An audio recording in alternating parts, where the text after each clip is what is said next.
Zany amin'ny olany Jirama fa manoloana kosa ny olany mpampianatra pikaroka dia nanao fanambarana ny filohan'ny syndicat-ny mpampianatra pikaroka na ny CSS ny docteur Dimby Ralambomanana. Fanambarana roa sosona no nataony mifandraiky indrindra amin'ny zava-misy eny anivon'ny sehatry ny fampianarana ambony.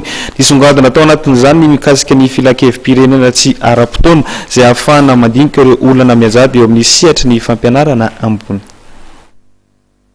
Ny fitondram-panjakana izay nitodihan'ny résolution ny Conseil national extraordinaire izay nitotosain'ny CSS ny 29 Jolay 2015 lasa teo dia maneho ny fisaorana amin'ny fitondram-panjakana filoham-pirenena, premier ministre, ny ministre, ny vola, ny ministre ny fampianarana ambony izay nijery manokana ny fitakin'ny CSS amin'ny alalan'izany résolution tamin'ny 29 juillet 2015 izany.